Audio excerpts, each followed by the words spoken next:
By mistake, voltmeter and ammeter are connected as shown in the figure below. Option A, only voltmeter will burn away. Option B, only ammeter will burn away. Option C, both voltmeter and ammeter will burn away. Option D है non will burn away. तो यहाँ पे हमारा option number B सही होगा, only ammeter will burn away, क्योंकि यहाँ पे हमारा जो वोल्टमीटर हमारा अमीटर है, अमीटर का रेजिस्टेंस बहुत कम होता है। अमीटर का रेजिस्टेंस बहुत कम होता है तो क्या होगा कि यहाँ पे जब इसे पैरेलल कनेक्ट किया जाएगा तो जो सप्लाई वोल्टेज होगा इसके डायरेक्ट अक्रॉस अमीटर के आएगा, जिसकी वजह से क्या करेगा, हमारे अमीटर में बहुत हैवी हाई करंट फ्लो होगी, वेरी हाई करंट फ्लो होगी, जिसकी वजह से हमारा अमीटर जल सकता है।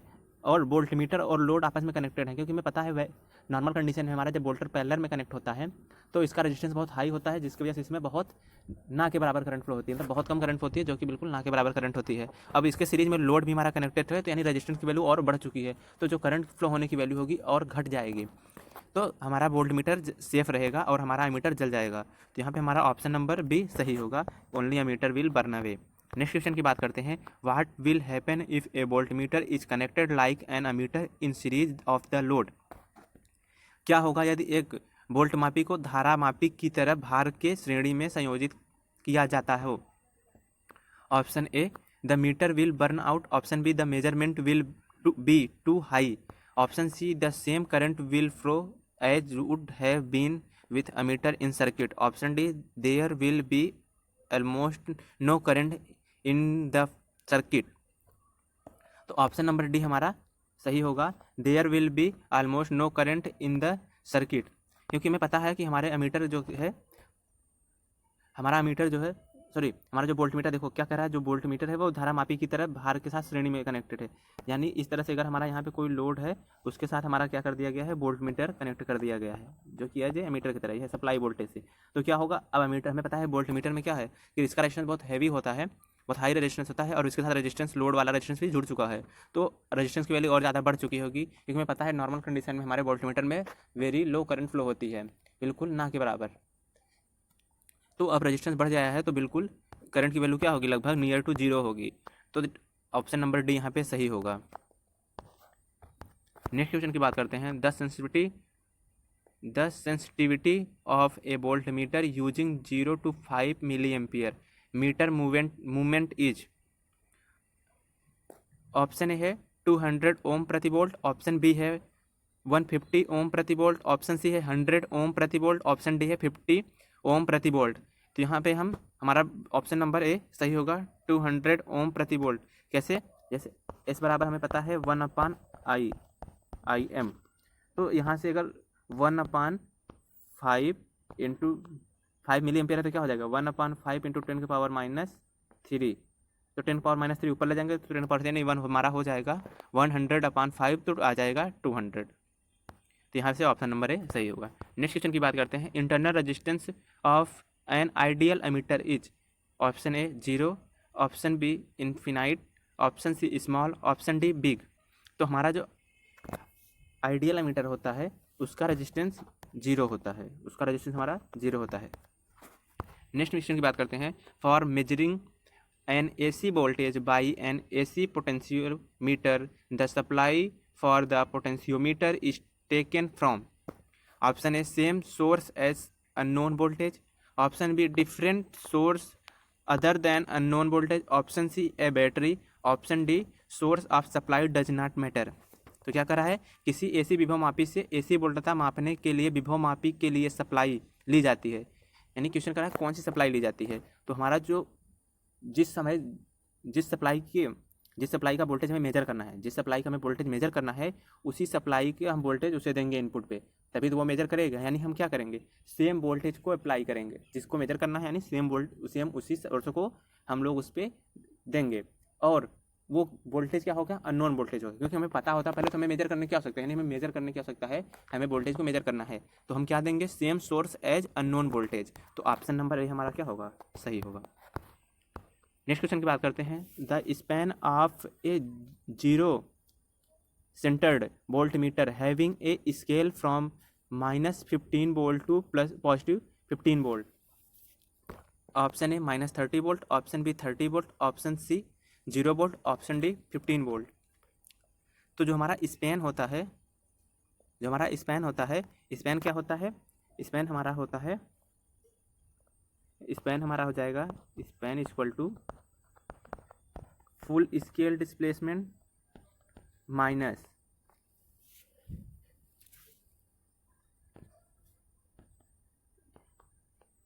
Initial value. तो हमारा क्या है, इनिशियल वैल्यू क्या रहेगा, इनिशियल हमारा रहेगा -15, माइनस प्लस 15 हो जाएगा, और फुल स्केल डिस्प्लेसमेंट हमारा है, जो हमारा फुल स्केल डिस्प्लेसमेंट है वो है 15 वोल्ट। तो 15 और माइनस और फिर माइनस का 15 वोल्ट, तो माइनस माइनस हमारा प्लस हो जाएगा, तो हमारा हमें मिलेगा 30 वोल्ट। तो टोटल हमारा क्या मिल जाएगा, 30 वोल्ट। तो ऑप्शन नंबर बी क्या होगा, सही होगा। नेक्स्ट क्वेश्चन की बात करते हैं, which one of the following is used to measure direct current, निम्न में से कौन प्रत्यक्ष धारा को मापने के लिए प्रयोग किया जाता है। Option A volt meter, option B ammeter, option C pyrometer, और ऑप्शन डी हमारा कपलर। तो धारा को मेजर करने के लिए हमारा अमीटर का उपयोग किया जाता है, धारा को मेजर करने के लिए हमारा अमीटर का उपयोग किया जाता है। जो पायरोमीटर होता है हमारा, पायरोमीटर हमारा हीट को मेजर करता है, यानी हीट नहीं, टेम्परेचर को हमारा जो पायरोमीटर होता है वो टेम्परेचर को मेजर करता है। और यह एक ऐसा इंस्ट्रूमेंट है जो किसी मटेरियल को बिना टच किए, बिना उसे टच किए, सिर्फ थर्मामीटर से हमें जिस मटेरियल का अगर टेम्परेचर मेजर करना होता है उस बॉडी को हमें टच करना पड़ता है, तब जाके हमारा थर्मामीटर हमें रीडिंग देता है कि उसका टेम्परेचर कितना है। लेकिन पायरोमीटर की हेल्प से हम लोग बिना बॉडी को टच किए उसे उसका टेम्परेचर बता सकते हैं।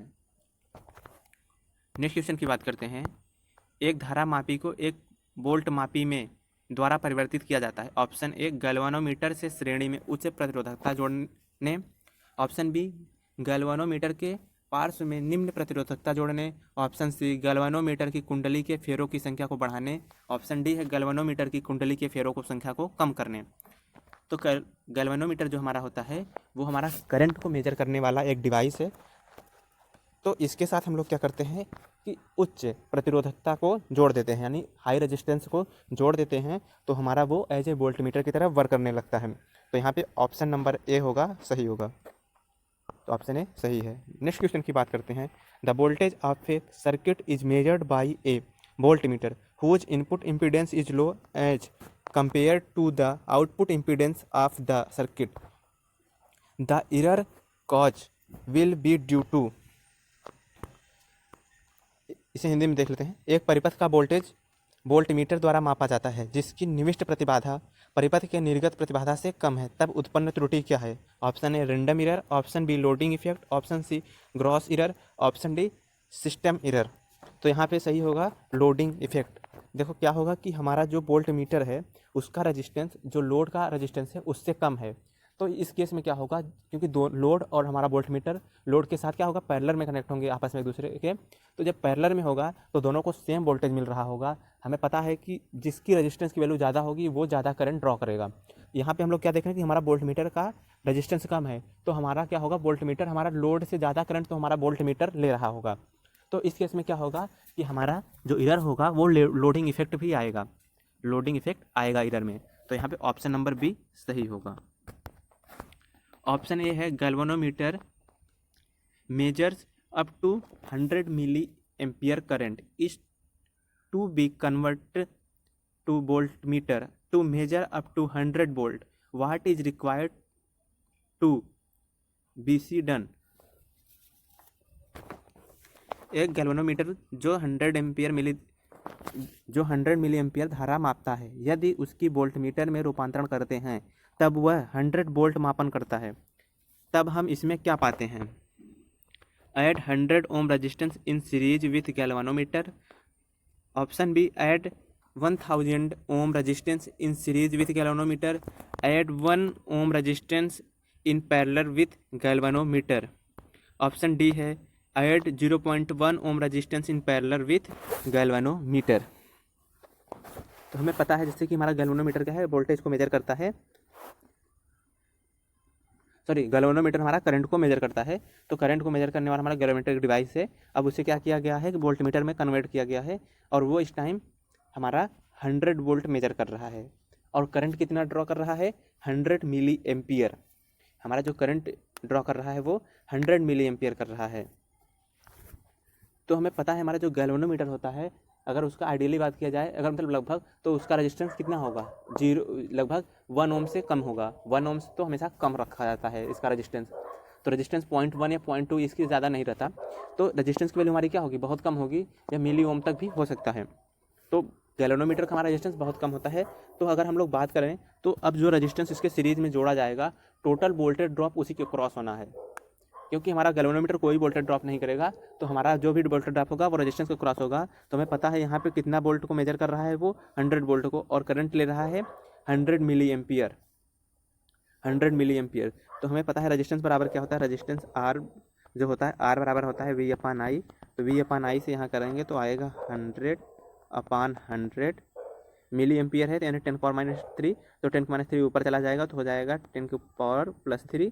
तो यहाँ से अगर हम सॉल्व करेंगे तो आएगा 1000 ओम, यानी इसके सीरीज में हमें 1000 ओम को जोड़ना पड़ेगा, तब यह गैल्वेनोमीटर में कन्वर्ट हो जाएगा। तो यहाँ पे ऑप्शन नंबर बी सही होगा, add 1000 ohm resistance in series with galvanometer, option B सही है। नेक्स्ट क्वेश्चन की बात करते हैं। एक गर्म तार अमीटर का तंग पैमाना होता है। देखो जो आप क्वेश्चन है इसमें सेंटेंस दिया है और उसका रीजन दिया है। तो सेंटेंस क्या है, एक गर्म तारा मीटर का तंग पैमाना होता है। तो जो तंग पैमाना का यहाँ मीनिंग है वो है कि इसका जो पैमाना होता है वो नॉन लीनियर होता है। जो हमारा हॉट वायर मीटर होता है उसका पैमाना नॉन लीनियर है, और उसका रीजन देखो यहाँ पे क्या दिया है, उष्मा करंट के वर्ग के समानुपाती होती है, यानी हीट जो है हमारी करंट के वर्ग के प्रोपोर्शनल होती है। तो देख हमें बताना है इसमें से जो नीचे 4 ऑप्शन है कौन सा सही है।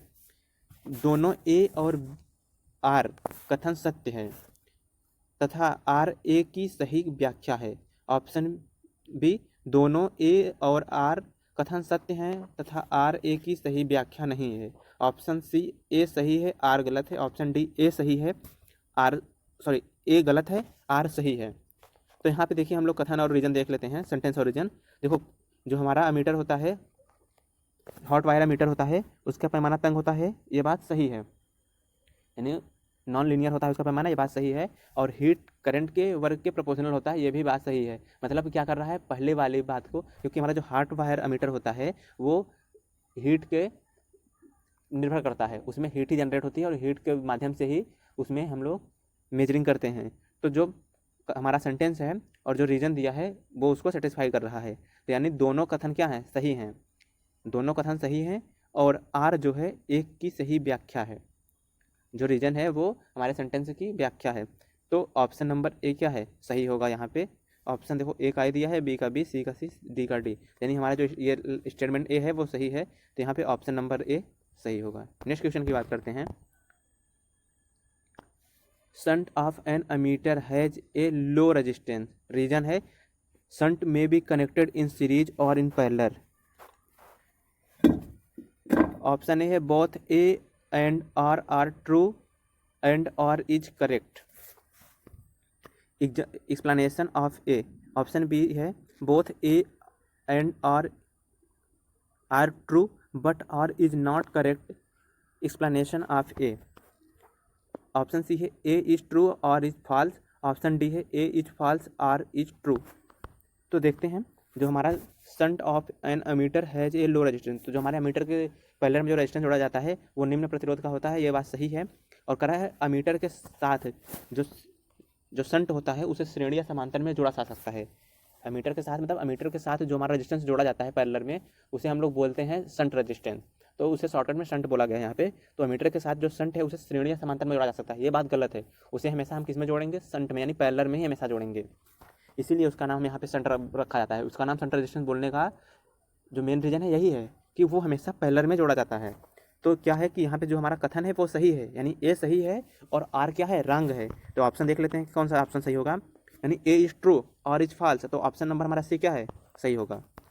नेक्स्ट क्वेश्चन की बात करते हैं। The internal resistance of the milli ammeter must be very low for, एक मिली अमीटर का आंतरिक प्रतिरोध बहुत कम चाहिए क्योंकि A high accuracy, A high sensitivity, C minimum effect on the current in the circuit, option D maximum voltage drop across the metre.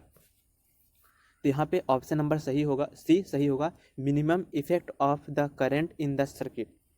इसका मतलब क्या है कि अगर हमारा कोई सर्किट है, अगर उसमें हम मिली एमीटर का जोड़ रहे हैं, तो हमें पता है कि मिली एमीटर रेजिस्टेंस कम होना चाहिए, क्योंकि अगर हमारा लोड पता है कि हमारे जो सर्किट है हमारा टोटल, उसमें मिली एम्पियर करंट फ्लो हो रही है। अगर हमारे एमीटर का अगर रजिस्टेंस थोड़ा भी ज़्यादा होगा तो वहाँ पे पहले से बहुत कम करंट फ्लो हो रही, तो वो उस मार्ग में और ज़्यादा रजिस्टेंस बढ़ जाएगा, तो उसके जब पाथ में रजिस्टेंस बढ़ जाएगी तो करंट की वैल्यू क्या होगी, कम हो जाएगी। तो जब हम मेजर करेंगे तो हमें मिलेगा कि करंट की वैल्यू कम है, लेकिन जो कि करंट की वैल्यू कुछ उसके हमारा एमीटर जोड़ने के पहले, यानी हमारा इंस्ट्रूमेंट जोड़ने के पहले कुछ ज़्यादा करंट फ्लो हो रही होगी, लेकिन हम इंस्ट्रूमेंट जोड़ देते हैं तो पता चलता है कि हमारे सर्किट में करंट की वैल्यू कम हो गई।